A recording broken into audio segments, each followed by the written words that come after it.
Bismillahirrahmanirrahim.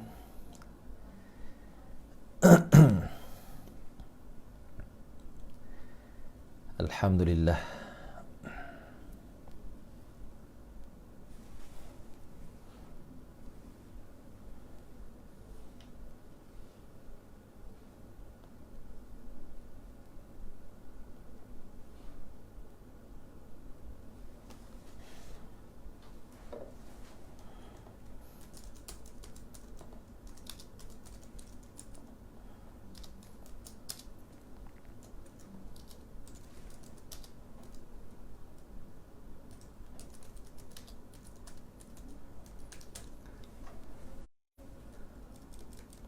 Baik, mohon jasa baik teman-teman, kita share sikit sebanyak sebagai manfaat untuk semua, insya-Allah.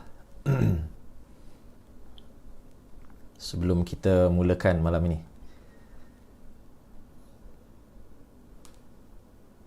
terima kasih yang bersama kita, insya-Allah.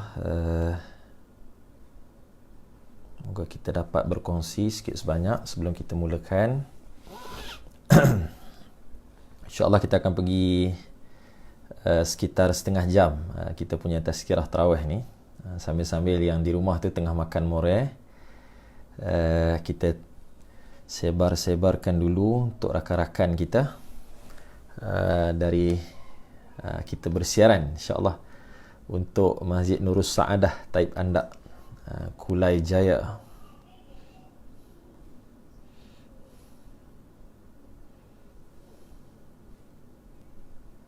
Okey.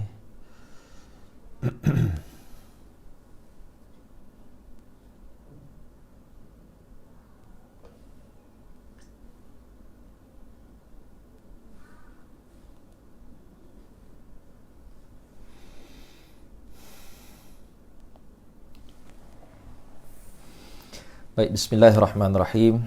Assalamualaikum warahmatullahi wabarakatuh.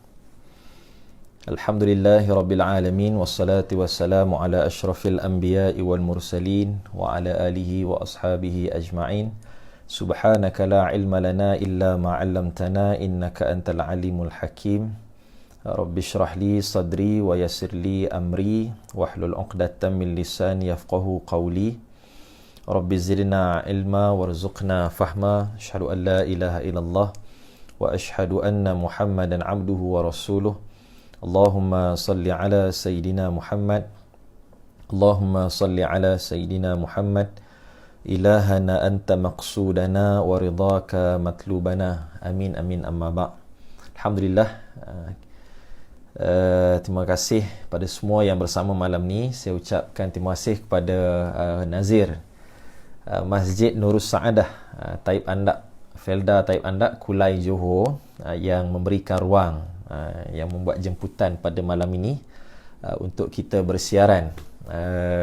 Walaupun saya dari kediaman di Selangor, tapi kita bersiaran untuk Kulai Johor dan semua rakan-rakan Facebook yang dikasihi Allah sekalian. Alhamdulillah. Jadi rakan-rakan Ustaz Termizi, sahabat saya Zulhilmi Alif, Zahir Syadan dan semua yang bersama, boleh kita sama-sama share, sebarkan untuk kebaikan bersama, insya-Allah. Alhamdulillah, syukur pada Allah Subhanahu Wa Taala, malam ni kita dah masuk tarawih malam yang ke-6 ya. Kita dah masuk tarawih malam yang ke-6. Syukur pada Allah Subhanahu Wa Taala kerana Allah masih lagi memilih kita untuk berada dalam bulan yang penuh keberkatan, bulan yang dijanjikan penuh 1000 kebaikan, bahkan berlipat kali ganda, bulan yang terdapat padanya kewajipan puasa di bulan Ramadan, yang mana kewajipan ini, puasa ini ibadah yang hanya diketahui oleh Allah Subhanahu Wa Taala. As-sawmu li wa ana ajzi bih. Puasa ini, kata Allah, adalah untuk aku dan aku yang mengetahui berapa banyak yang aku nak memberikan ganjaran kepada orang yang berpuasa ini. Sahabat dirahmati Allah sekalian, tuan-tuan perempuan, sambil-sambil makan moreh tu, insya-Allah boleh pasing-pasing sikit untuk berceramah ni. Kita bersantai-santai untuk tazkirah tarawih sekitar setengah jam saja ni, insya-Allah. Baik, hadirin dikasihi Allah Subhanahu Wa Taala sekalian. Kalau kita lihat balik dalam matlamat asal Sebagaimana saya selalu sebutkan sebelum pada ini, bila kita berkongsi tentang Ramadan Al-Mubarak, kita ada destinasi yang kita nak pergi. Kalau kita start kenderaan, kita akan tahu dulu ke mana hala tuju kita. Kalau kita nak ke Johor Bahru misalnya daripada Kuala Lumpur, perjalanan sekitar 4-5 jam, campur jam, tolak pi tolak mai, boleh pergi 6-7 jam.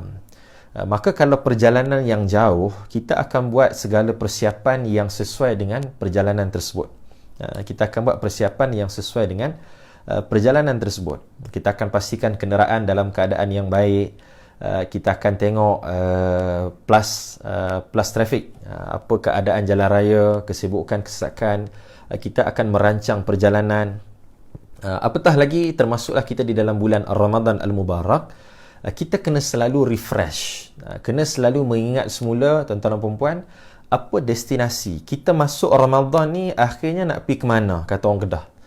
Hang duduk dalam Ramadan ni akhirnya nak pergi mana, nak ke mana, apa matlamat ataupun goal kita, apa target kita.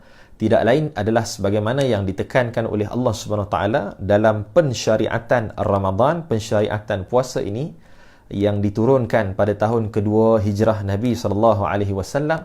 A'udzubillahi minasyaitonirrajim. Ya ayyuhalladzina amanu kutiba alaikumusiyam kama kutiba alal ladzina min qablikum la'allakum tattaqun. Terima kasih sahabat yang masih bersama, yang baru bersama kita ni. InsyaAllah boleh sebarkan kebaikan ini bersama rakan-rakan yang lain. Kita nak share tentang ciri orang bertakwa. Baik. Dalam Al-Baqarah ayat 185 tadi, Allah menyatakan apa tujuan Ramadan. Ringkas, sebelum kita nak pergi lebih detail selepas pada ini, tuan-tuan, Allah letakkan la'allakum tattaqun. Di hujungnya adalah Ramadan ni kita nak capai matlamat akhir menjadi orang yang muttaqin. Orang yang muttaqin. Orang yang bertakwa. Tuan-tuan dirahmati Allah sekalian. Kalau yang menulis boleh tulis. Nak tulis tambah kat komen tu pun okey juga. Kan? Sahabat saya, saudara Nazrin, alhamdulillah. Dan kita bermula dengan seorang Muslim. Bila kita menerima agama Allah, asyhadu an la ilaha illallah wa asyhadu anna Muhammadan abduhu wa rasuluh, maka kita terus memakai title seorang Muslim. Selepas pada itu naik sikit, kita jadi orang yang mukmin, orang yang mukmin. Naik lagi jadi orang yang mukhlisin, orang yang mukhlis, beribadah dalam keadaan ikhlas hanya kerana Allah. Naik lagi orang yang muhsinin, sehinggalah yang paling kemuncak menjadi orang yang muttaqin, orang yang bertakwa. Inna akramakum indallahi atqakum. Kita ni semua yang paling mulia bukanlah saya yang berceramah, bukanlah mana-mana tok guru, mana-mana ustaz, bukanlah mana-mana sesiapa pun. Yang mulia bukan kita, tapi orang yang mulia adalah orang yang disebut inna akramakum indallah. Yang mulia kalangan kamu semua hamba Allah ni adalah orang yang bertakwa di sisi Allah Subhanahu Wa Taala. Masalahnya, kedudukan takwa ni hanya diketahui oleh Allah Subhanahu Wa Taala sahaja. Ini rahsia Allah. Kan? Baik. Maka kita nak tengok Sayyidina Ali karamallahu wajhah meletakkan kepada kita apa sebenarnya ciri orang yang bertakwa. Ada 4 ciri. Ada 4 ciri orang yang bertakwa. Supaya kita faham, supaya kita lalui Ramadan ni dalam keadaan kita sedar, kita ni boleh tengok ada tak keempat-empat ciri ni, tuan-tuan dan puan. InsyaAllah. Baik. Kalau ada tambahan, ada soalan, ada komen, boleh masuk di ruangan komen kita ni, insyaAllah. Khusus untuk Masjid Felda Taib Anda, Kulai, Johor, insyaAllah. Baik. Sayyidina Ali karamallahu wajhah. Ni jelas. Ni sahabat-sahabat. Terima kasih yang menguruskan pertemuan kita. Tuan Muhammad Azamuddin bin Zainal yang menguruskan pertemuan kita pada malam ini. Alhamdulillah, terima kasih banyak. Baik, maka Sayyidina Ali karamallahu wajhah atau Sayyidina Ali radhiyallahu anhu, Sayyidina Ali alaihi salam. Sayyidina Ali sahabat Nabi yang boleh dipanggil dengan 3 panggilan ini. Karamallahu wajhah, radhiyallahu anhu, alaihi salam. Baik, Sayyidina Ali mengajarkan kepada kita ciri orang yang bertakwa ni bagaimana. Tuan-tuan dan perempuan, yang pertama, orang yang bertakwa ini ciri dia at-taqwa huwal khawfu minal jalil. Orang yang bertakwa ni pertama dia adalah al-khawfu minal jalil. Yang kedua ar-ridha'u bil qalil. Yang ketiga wal 'amalu bit tanzil. Yang keempat al-isti'dad li yaumir rahil. Baik, yang pertama, kata Sayyidina Ali, orang bertakwa ni bagaimana? Al-khawfu minal jalil. Dia ni tidak takut. Ketakutan dia tak takut pada yang lain kecuali ketakutannya hanyalah kepada Allah Subhanahu wa taala. Dia hanya takut hanya pada Allah Subhanahu wa taala. Apa maksud dia? Contoh mudah, tuan-tuan, kita ni kalau ibadah lain kita boleh nak riak pada orang. Janganlah riak, haram pula kan. Maksudnya sempat untuk kita menunjuk. Kalau semayang kita boleh tahu, ada orang tengok aku semayang, dan orang nampak kita solat. Bahkan boleh cek lah.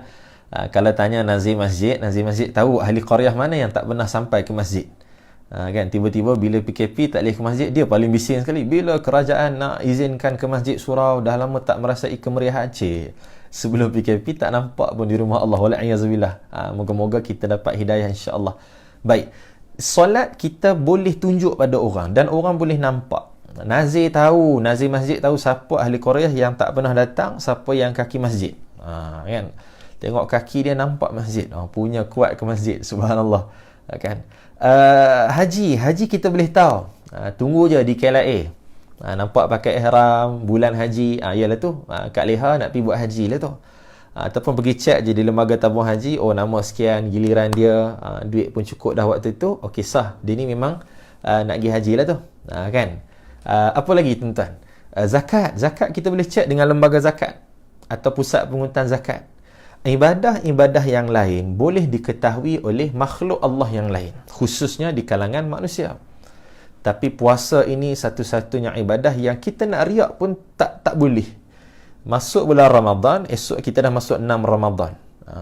Saya tak pernah tengok orang tulis kat Facebook, untuk makluman semua, saya berpuasa hari ni. Orang kata kesian, muda-muda dah gila dah. Dia tak payah bagi tahu orang yang dia hari itu sedang dalam keadaan berpuasa, sebab memang orang puasa waktu itu. Kan? Yang malu adalah orang yang tak berpuasa. Maka puasa ni orang tak boleh nak menunjuk pada orang lain. Kan? Dia tak boleh nak buat-buat letih. Kalau puasa sunat, betul lah, orang tak puasa bulan lain, bulan selain pada Ramadan, dia puasa sunat. Dia buat-buat letih. Orang tanya, kenapa kau mat nampak letih benar ni? Itulah sahur awal pula pagi tadi. Puasa kau? Itulah, aku memang jarang tinggal puasa ni. Jadi menunjuk tu boleh. Tapi Ramadan, Allah menyatakan di dalam hadis kursi, as-sawmu li wa ana ajzi bih. Puasa ni untuk aku dan aku yang menentukan banyak mana ganjaran yang nak diberikan pada dia. Maka orang bertakwa, tuan-tuan dan puan-puan, sifat kunci dia yang mesti ada pada orang bertakwa dalam memahami apa yang disebut oleh Sayyidina Ali karamallahu wajhah tadi. Ciri pertama, al-khawfu minal jalil. Dia ni tidak takut kecuali pada Allah. Dia ada dalam diri dia ciri ihsan. Ihsan. Rukun Islam ada 5, rukun iman ada 6. Tapi tuan-tuan jangan lupa kita ada rukun ihsan. Ada berapa? Siapa boleh jawab di komen tu? Rukun ihsan ada berapa? Bukan Selangor Darul Ihsan. Rukun ihsan ada satu lah. Ada satu je. Apa dia? Sebagaimana hadis Jibril. Hadis Jibril maknanya satu ketika Rasulullah sedang bersama dengan para sahabat. Datang Jibril alaihissalam menyerupai seorang lelaki yang segak, yang kacak. Tuan-tuan, malaikat kalau menyerupai manusia akan datang akan hadir dalam keadaan yang paling kacak pada waktu itu. Jubah pula putih bersih, muka pula jarang dilihat, sehingga para sahabat melihat, siapa yang datang ni? Tak pernah tengok muka dia. Jubah pula bersih. Kalau yang hadir ni semua jubah berdebu tanah, pasir pada waktu itu. Duduk di depan Nabi SAW, belaga lutut dengan Rasulullah. Kan? Duduk rapat dengan Rasulullah. Kan? Kemudian bertanya tentang ma huwal Islam. Ya Rasulullah, apakah itu Islam? Nabi pun cerita 5 rukun Islam. Kemudian bertanya ma huwal iman. Apakah itu iman? Nabi pun cerita 6 rukun iman. Setiap kali Nabi habis jawab ni, yang bertanya tadi menyebut sodakta, kamu benar. Pelik. Kan, pelik. Kalau orang tanya, bila kita jawab, dia kata, betul jawapan tu. Maknanya dia bukan nak tahu sangat, dia nak test. Ataupun dia nak membenarkan. Yang ketiga, pada hadis Jibril tadi, Jibril tanya, ma huwal ihsan? Alhamdulillah, Puan Fatimah Osman clear. Sungai Dua. Sungai Dua mana ni? Penang ke mana ni? Kan? Maka kata Nabi SAW, al-ihsan huwa an ta'budallah ka'annaka tarahu fa illam takun tarahu fa innahu yaraka. Ihsan ni apa dia? Ihsan an ta'budallah. Kamu beribadah menyembah Allah. Hidup kita ni keseluruhan ibadah. Saya rasa ini kita pun dah pernah hurai sebelum pada ini. Hidup kita ni keseluruhan ibadah. Tidak hanya solat, makan ibadah, tidur ibadah, bekerja ibadah. Semua urusan adalah ibadah. Berfacebook ibadah, bertwitter ibadah, berpolitik adalah ibadah, bernegara adalah ibadah, dan semuanya.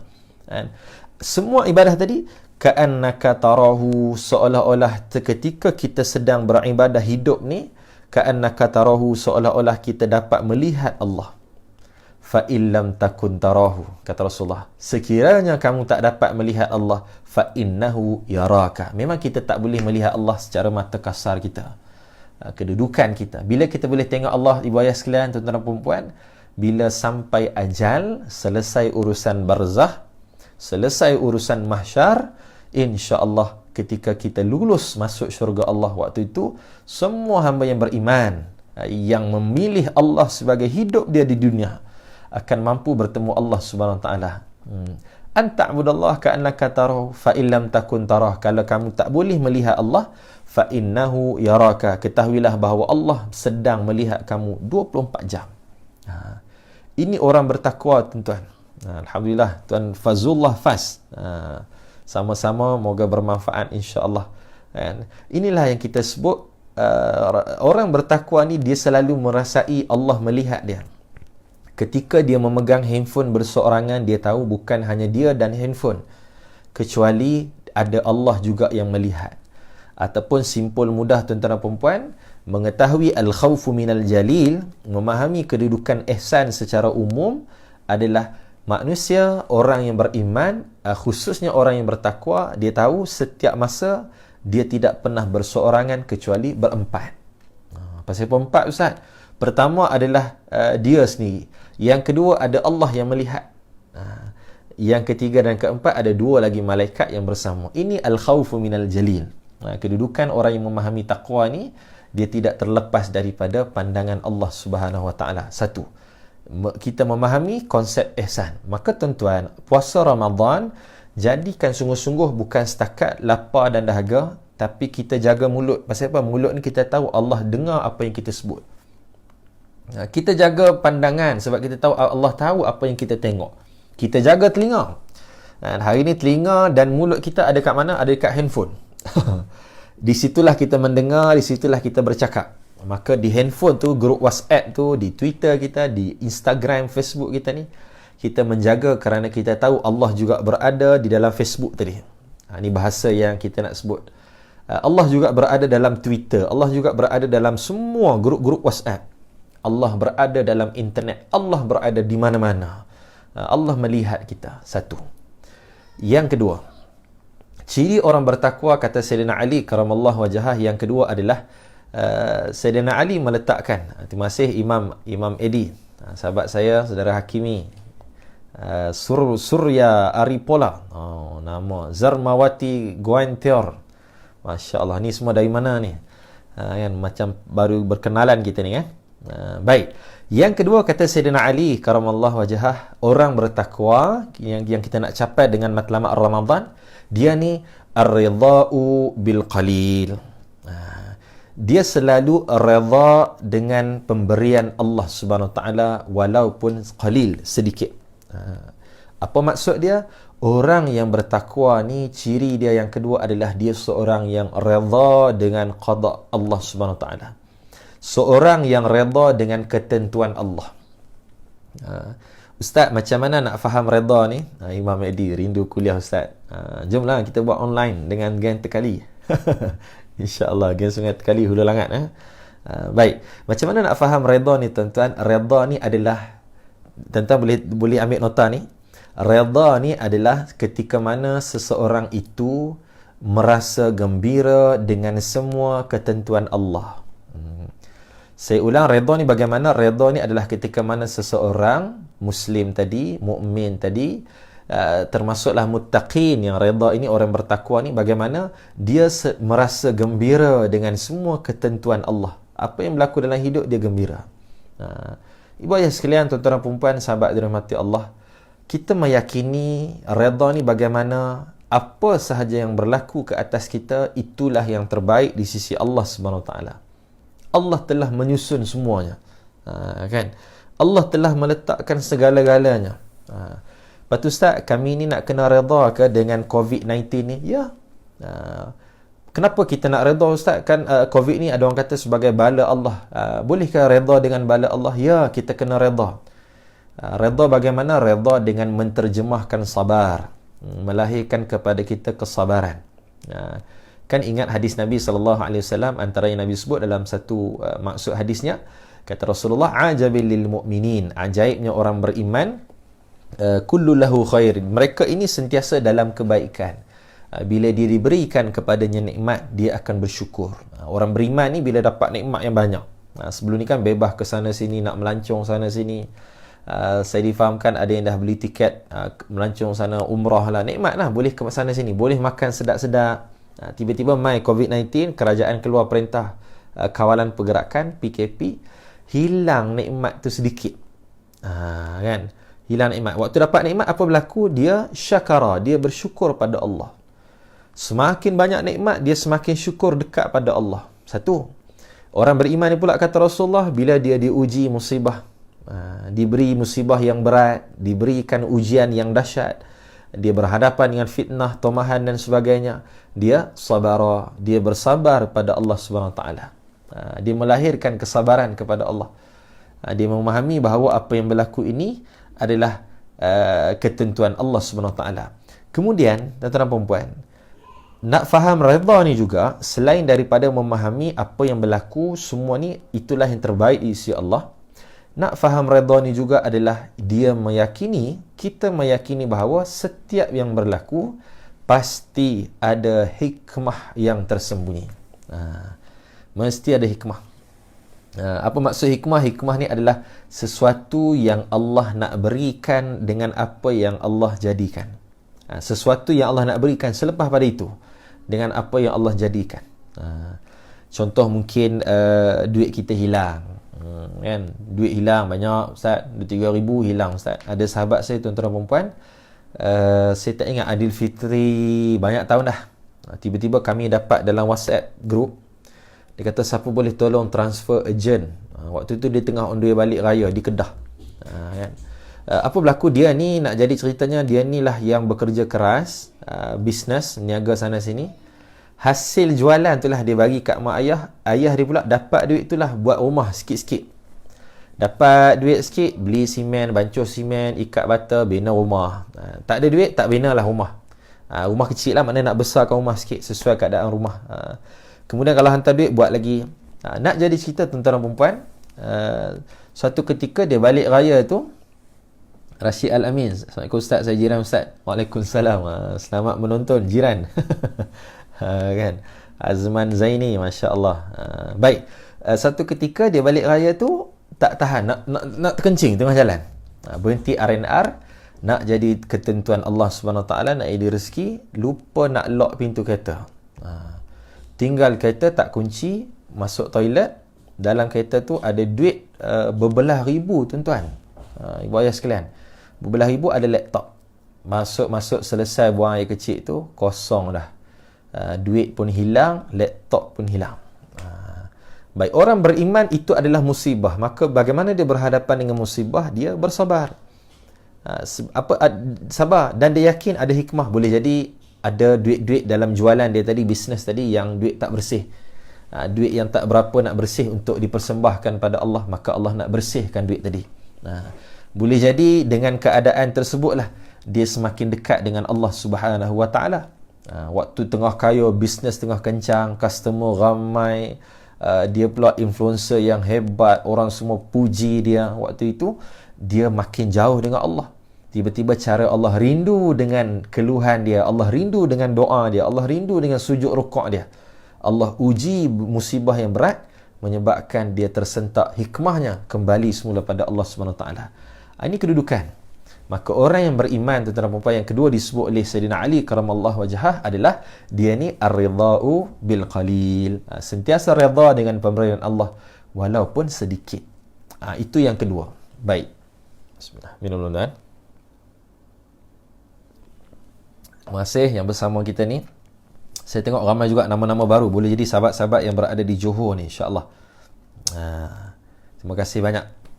Baik, yang ketiga, tuan-tuan dan puan, ibu ayah semua, yang ketiga disebut oleh Sayyidina Ali, bagaimana orang yang bertakwa cirinya adalah wal amalu bitanzil, dan dia beramal dengan apa yang diturunkan oleh Allah Subhanahu Wa Taala. Apa dia at-tanzil? Apa dia yang Allah turunkan? Allah turunkan Al-Quran.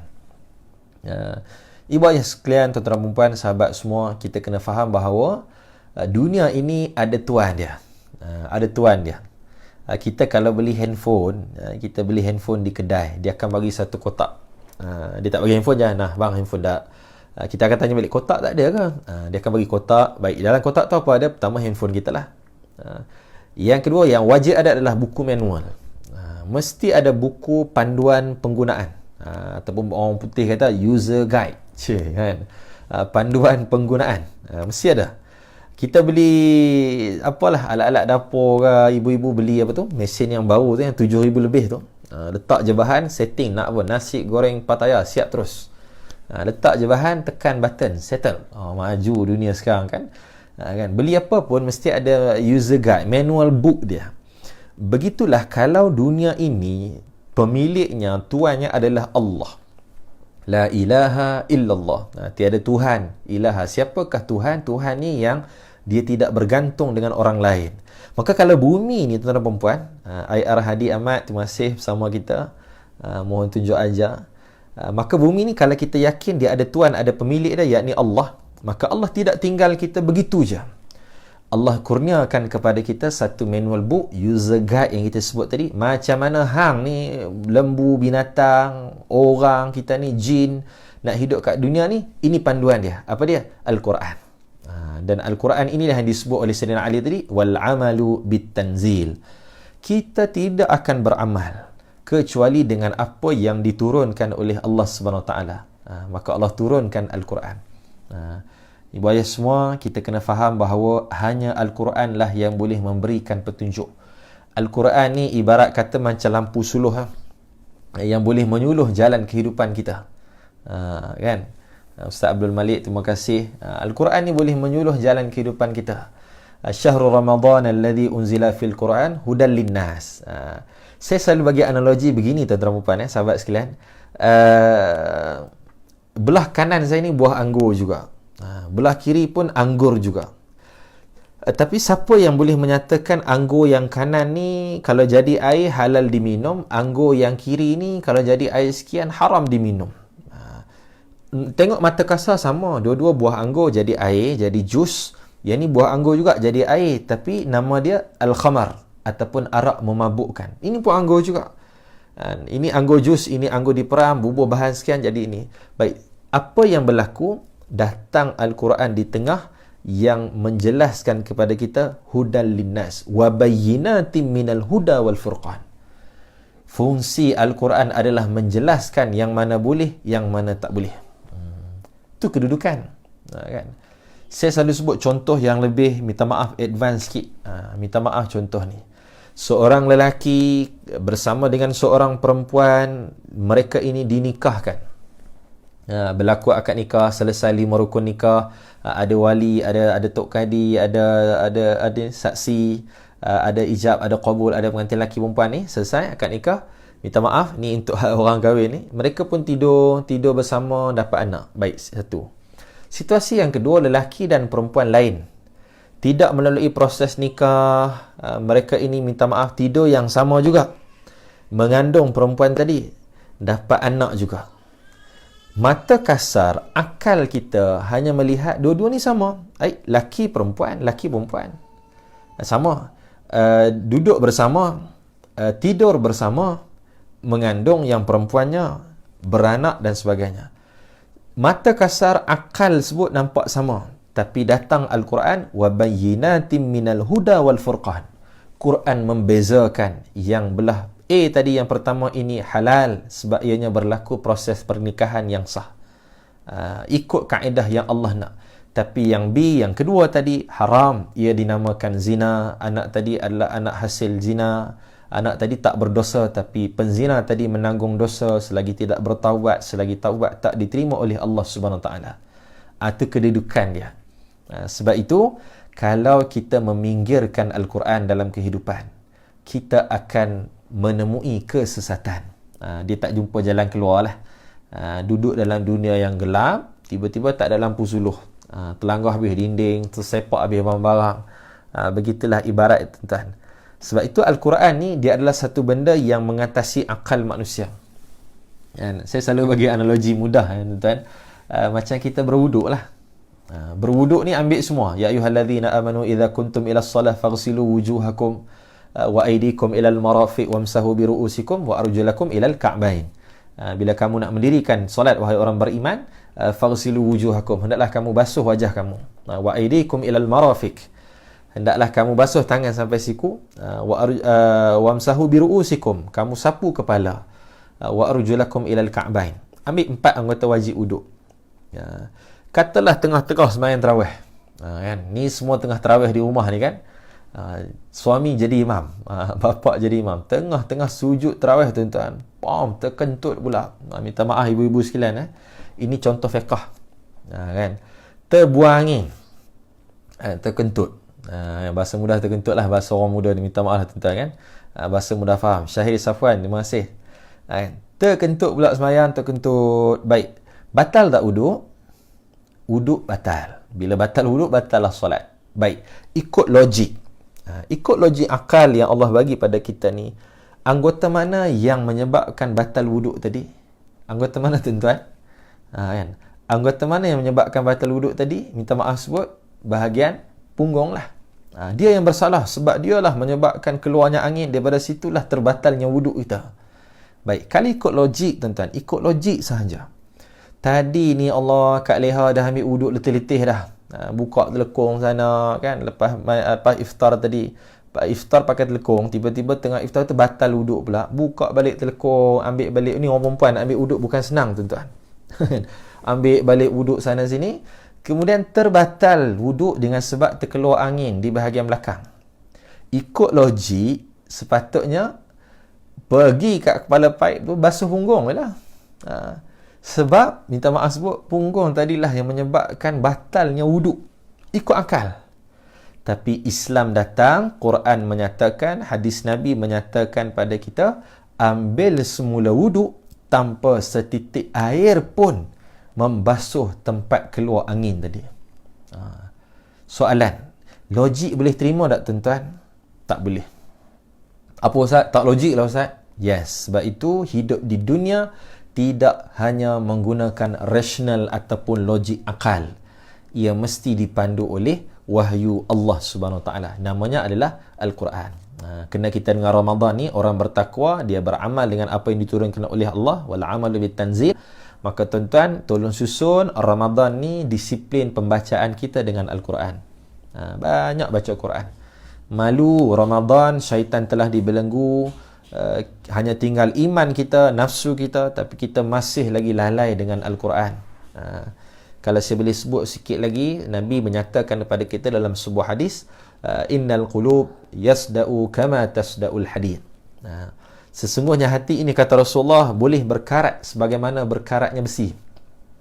Hati kita ni boleh berkarat sebagaimana berkaratnya besi. Wa ma jala'uha, lalu sahabat tanya Rasulullah, apakah yang boleh menggilak, membersihkan semula hati tadi, mengkilatkan balik hati tadi, apa dia Rasulullah? Maka Rasulullah sebut pada kita, tuan-tuan dan puan, ibu ayah semua, adalah pertama, tilawatil Quran. Yang boleh menjernihkan hati, pertamanya adalah membaca Al-Quran. Yang kedua, zikrul maut. Wa zikrul maut, banyak mengingati mati. Sebab tu Quran ni kena lazimi, kena dekat dengan dia. Nabi janji pada kita, sampai di satu masa kelak, orang yang dekat dengan Al-Quran ni, dia akan mendapat gelaran Iyalullah. Siapa dia Iyalullah? Ahli keluarga Allah. Siapa dia? Orang yang hafal Al-Quran, hidup dia dengan Al-Quran.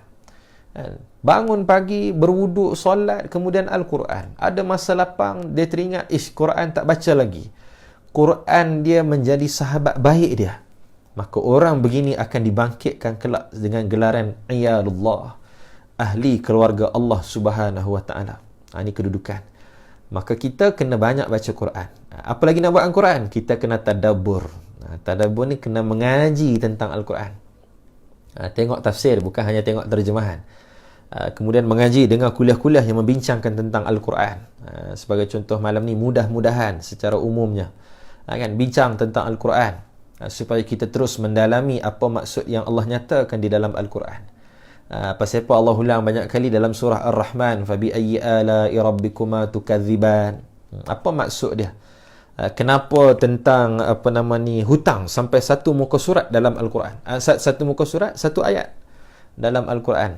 Ni jenuh kalau imam tarawih. Kan ni suami-suami awas kalau sampai dekat muka surat tu jenuh, tak tahu nak berhenti kat mana.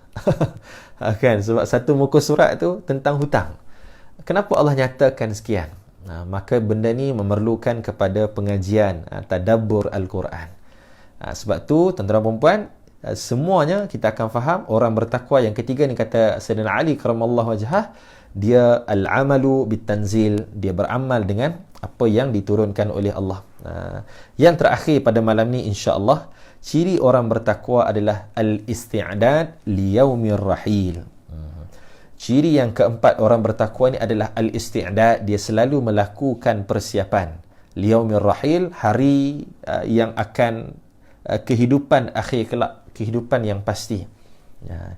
Kita hidup di dunia ni, orang bertakwa dia akan selalu memikirkan tentang bekalan persiapan dia nak bertemu Allah Subhanahu Wa Taala. Tuan-tuan dan puan-puan, kita kena sedar macam kita sebut tadi, kalau kita daripada KL ataupun tuan-tuan daripada Kulai Johor nak mai ke KL, mesti ada persiapan, bekalan nak bawa kenderaan yang baik, kesihatan, tidur yang rehat yang cukup dan sebagainya. Maka begitulah bila kita tahu destinasi kita adalah untuk bertemu Allah di hari akhirat. Dunia ni adalah alam yang ketiga. Kita berasal daripada alam roh, alam arwah, kemudian masuk alam rahim, duduk kat situ 9 bulan, dan kemudian lahir masuk ke alam dunia. Lama dah kita duduk kat dunia ni, rasa lama dah, padahal sebentar sangat dengan ukuran akhirat. Lepas tu yang keempat, kita akan mati, kita akan masuk ke alam barzah. Selepas alam barzah selesai tak lagi kita akan terus alam yang terakhir. Itu destinasi kita, iaitu alam akhirat. Tuan-tuan dan puan-puan, maka bila menyadari kita akan bertemu alam akhirat, ada persiapan-persiapan yang mesti kita lakukan. Antaranya apa? Ustaz, kita nak praktikal. Baik tuan-tuan, apa yang kita boleh praktik lagi-lagi dalam bulan Ramadan untuk mencapai ciri takwa yang keempat, isti'dad liyaumir rahil, persiapan menuju hari yang akhir nanti, hari akhirat. Antaranya, tolong buat terus tuan-tuan dan puan-puan, antara dialog ahli-ahli barzah, antara yang mereka akan ungkapkan ketika mula masuk ke barzah adalah, ya Allah, boleh tak kami ni balik semula ke dunia?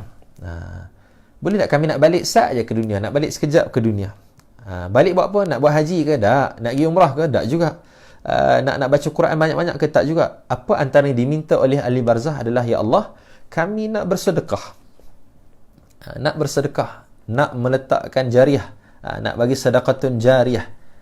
Maka tuan-tuan, kenapa nak bersedekah? Kita yakin bahawa sedekah ini sebagaimana dinyatakan oleh Allah Subhanahu Wa Taala, fadilat dan ganjarannya berkekalan. Idza mata ibnu Adam inqata'a amaluhu illa min thalath. Bila matinya anak Adam, terputus semua amalan kecuali 3 benda. Apa dia tuan-tuan? Yang pertama adalah sadaqatin jariyah. Yang pertama adalah sedekah jariah antaranya. Kan? Al-ilmu yuntafa'u bih, ilmu yang bermanfaat. Yang ketiga, waladin salihin yad'ulah, doa anak soleh yang mendoakan dia. Maka sebelum kita mati, jangan berlengah untuk mencapai isti'dad, persiapan menuju hari akhir. Banyakkan sedekah infak kita. Lagi-lagi di bulan Ramadan. Tuan-tuan, kita musim PKP ni kan, macam di tempat tinggal kami ni, di tempat saya ni, adalah hamba Allah ni, hari-hari kerja dia ambil order untuk roja dekat pakcik seorang ni. Pakcik ni meniaga kuih tuan-tuan. Dia akan ambil order, bagi tahu kat pakcik ni pun buat kuih, petang sebelum iftar hantar. Siapa yang beli pakat turun ambil lah sikit seorang, sambil menjaga social distance, kan, penjarakan sosial, kan. Menariknya, semua yang beli kuih dengan pakcik ni, pakat-pakat ambil kuih, setiap hari ada orang yang sponsor sikit tambahan kepada kuih yang mereka beli ni tadi. Jadi pakat tulis dalam grup, terima kasih siapa yang taja sikit kuih ni, dia beli lebih. Dia bagi tahu dekat pakcik tu, tolong masuk dalam semua plastik-plastik customer pakcik ni, tambah sikit kuih, ini sumbangan saya. Pasal apa? Dia nak bagi sedekah dan dia tahu fadilat lagi-lagi nak iftar Ramadan. Jadi tuan-tuan, ambil dengan musim PKP ni, ya, kita mungkin terhalang untuk keluar rumah. Kita hari ini adalah PKP fasa keempat. Tapi tidak terhalang untuk kita terus menggunakan transaction keuangan. Kita boleh transfer duit untuk sumbangan mana-mana NGO, mana-mana pertubuhan, mana-mana masjid surau, ya, mana-mana pusat-pusat pengumpulan yang membantu orang ramai. Kita boleh teruskan. Sebab apa? Ini jalan sedekah. Satu. Yang kedua, apa kita boleh buat untuk isti'dad liyaumir rahil? Untuk orang bertakwa ni, dia melakukan persiapan menuju hari akhir. Antaranya adalah dia boleh memperbanyakkan Allahumma salli Muhammad, memperbanyakkan amalan-amalan dia, persiapan bertemu Allah. Kalau saya sebut tadi sedekah, yang kedua ni dia memperbanyakkan amalan-amalan sunat. Memperbanyakkan amalan sunat. Lagi-lagi kena bulan Ramadan ni, Masya Allah, Tabarakallah. Bulan Ramadan ni tuan-tuan, amalan sunat. Fazullah Faiz, Assalamualaikum. Waalaikumsalam Ustaz, untuk buat kuliah online untuk surau kat JB. Boleh insya-Allah. Kita boleh berhubung. Kita boleh berhubung nanti insya-Allah. Boleh set masa, kita buat insya-Allah. Terima kasih. Baik, memperbanyakkan amalan sunat selain daripada amalan fardu. Kenapa? Sifat amalan sunat ni adalah menampung kecacatan amalan fardu yang kita lakukan. Kan? Lagi-lagi Ramadan, satu amalan sunat bersamaan pahalanya, fadilatnya seperti melakukan amalan fardu. Masya Allah. Banyak. Hanya khusus bulan Ramadan. Katalah kita dah 6 Ramadan, ganjaran ni, sebagaimana Rasulullah sebut dalam hadis ni, satu amalan fardu digandakan 70, satu amalan sunat seperti amalan fardu. Tinggal lagi baki selama 24 hari je lagi. 24 hari lagi tuan-tuan. Sebab tu orang beriman, orang muttaqin, amalan sunat dijadikan seolah-olah wajib. Maka kita kena perbanyakkan. Tuan-tuan dan puan, jangan tipulah. Kita ni, saya lah khususnya dan tuan-tuan semua, kita ni kalau tidak asbab sahur, asbab nak bangun makan sahur ni, Masya Allah, nak bangun malam tu, Allah, ujian yang sangat dahsyat. Tapi dengan barakah tasahharu fa inna fis sahur barakah, dengan keberkatan sahur di dalam bulan Ramadan, kita cuba disiplin, jangan makan sahur selagi tidak menunaikan solat sunat. Tak kira lah solat sunat 2 rakaat tahajud ke, taubat ke, hajat ke, ataupun menyelesaikan witir dan sebagainya. Kita jadikan disiplin. Kita jadikan disiplin disebabkan kita ni tak perlu makan tengah hari. Maka contohnya lepas zuhur, tambah kita kena duduk rumah pula, work from home kan. Lepas setiap kali solat mesti zikir sekian. Sehari mesti habis ratusan, 100 istighfar, 100 selawat pada Nabi, 100 la ilaha illallah, 100 kali kalimah tauhid, kalimah la ilaha illallah, dan sebagainya. Maka benda ni mesti dijadikan persiapan kita bersama, insya-Allah. Jadi tuan-tuan dan puan-puan, ringkas cerita sebagai akhirnya ini, kita dah sebut tadi 4 ciri orang yang bertakwa sebagaimana disebut oleh Sayyidina Ali karamallahu wajhah. Mudah-mudahan kita mencapai dengan maksud Ramadan. Yang pertama adalah al-khawfu minal jalil. Orang bertakwa, dia tidak takut kecuali takut dia pada Allah, dengan maksud dia menyedari an ta'budallah ka'annaka tarahu fa illam takun tarahu fa innahu yaraka. Dia menyedari Allah selalu melihat dia, Allah tidak pernah tertidur, Allah selalu memandang dia, Allah selalu berada di setiap saat dan detik dimanapun dia berada, dimanapun kita berada, menyebabkan kita ni selalu merasakan kita sebagai hamba Allah. Yang kedua, orang bertakwa ni, dia adalah ar-ridha'u bil qalil. Dia selalu redha, syukur, dia bersangka baik, husnus siqah billah, bersangka baik dengan Allah Subhanahu wa taala. Dia meyakini apa yang Allah jadikan itulah yang terbaik, walaupun pada dia nampak buruk, nampak ujian bala, tapi dia sabar. Walaupun pada dia nampak sebagai nikmat kesenangan, maka dia bersyukur.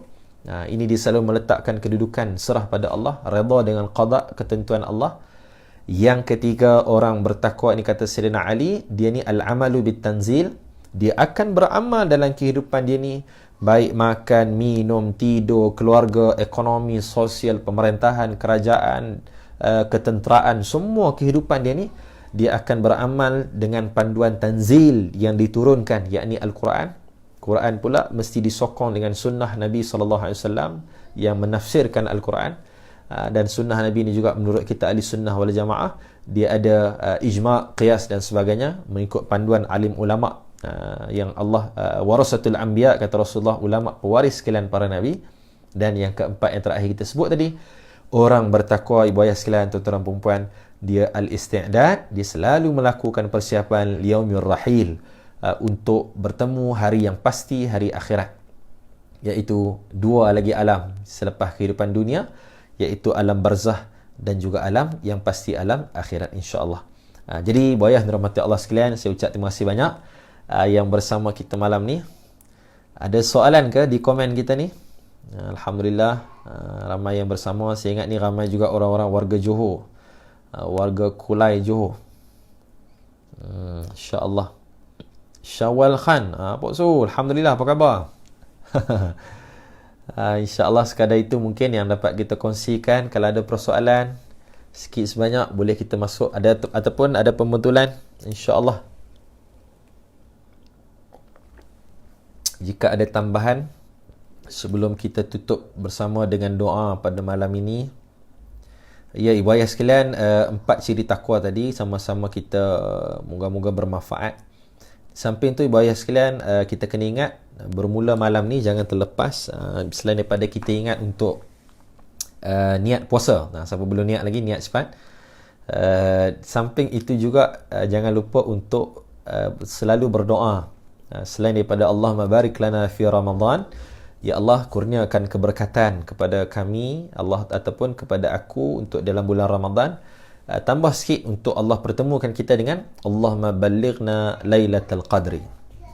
Ya Allah, sampaikan kami ke malam Lailatul Qadar. Bagi kita ni bertemu Lailatul Qadar. Sekali lagi saya ulang, Allahumma barik lana fi Ramadan wa ballighna Lailatul Qadri. Ya Allah, berkatilah kami dalam bulan Ramadan dan sampaikan kami kepada malam Lailatul Qadar. Lailatul Qadar, malam Al-Qadar. Baik sekalian, boleh doa dengan doa ini, insya-Allah. Apa Nabi ajar kita, mudah ya tuan-tuan, seminimum orang tersebut mendapat Lailatul Qadar adalah dengan dia memelihara pada malam tersebut melakukan solat maghrib dan isyak secara berjamaah. Katalah Lailatul Qadar ni 10 malam akhir, ya, sebagaimana tanda yang disebutkan, taharru Lailatul Qadri fil 'ashril awakhir Ramadan. Taharru, carilah, rebutlah, burulah Lailatul Qadr fil 'ashril awakhir Ramadan, pada 10 malam akhir Ramadan. Maka bermula sekarang sehinggalah khususnya 10 malam akhir Ramadan, tolong jaga maghrib dan isyak bagi jadi solat berjemaah. Ini paling minimum lah. Paling minimum, siapa yang mendirikan maghrib dan isyak berjemaah pada 10 malam akhir ni, insya-Allah dia tergolong dalam orang yang dapat memanfaatkan malam Al-Qadr ataupun Lailatul Qadar tadi, insya-Allah. Ibu ayah sekalian. Baik, tuan-tuan, sahabat semua, masih yang bersama kita Tuan Halim Wahab, Mukhtar Nizamri. Insya-Allah kalau ada soal jawab, ada soalan, boleh tambah di situ. Cik Puan Zakiyah Man. InsyaAllah kalau tak ada, sama-sama 48 minit dah kita.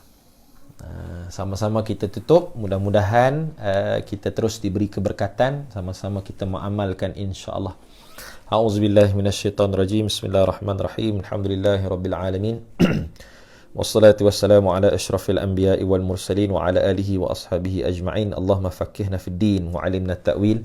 Ihdinas siratal mustaqim, siratal ladzina an'amta 'alaihim minan nabiyyin was-siddiqin wasyuhada'i was-salihin wa hasuna ulaika rafiqa ya arhamar rahimin. Allahumma barik lana fi Ramadan, Allahumma barik lana fi Ramadan, Allahumma barik lana fi Ramadan wa ballighna Lailatul Qadri. وبلغنا ليلة القدر وبلغنا ليلة القدر اللهم إنا نعوذ بك من البرص والجنون والجزام ومن سيء الأسقام بسم الله الذي لا يضر مع اسمه شيء في الأرض ولا في السماء وهو السميع العليم سبحانك اللهم وبحمدك نشهد أن لا إله إلا أنت نستغفرك ونتوب إليك والعصر إن الإنسان لفي خسر إلا الذين آمنوا وعملوا الصالحات وتواصوا بالحق wa tawasaw bis sabri. Sallallahu ala sayyidina Muhammad wa ala alihi wa sahbihi wa barik wasallam. Walhamdulillahi rabbil alamin. Alhamdulillah, terima kasih tuan-tuan dan puan, insya-Allah. Terima kasih kepada seluruh jemaah masjid, Ustaz Dr. Syarazman, guru saya yang saya kasih, alhamdulillah. Dan semua Nazir Masjid Nurul Saadah, Felda Taib Andak, Kulai Johor, dan semua, khususnya sahabat saya tadi yang menguruskan pertemuan kita, Tuan Azamuddin, sama dengan nama ayah saya pula tadi, Abang Azman Zaini, alhamdulillah, dan semua jemaah masjid dan tuan-tuan dan puan yang menonton, alhamdulillah. InsyaAllah kita bertemu lagi dalam siri-siri dan jodoh yang akan datang, insyaAllah. Terima kasih, jazakumullah. Assalamualaikum warahmatullahi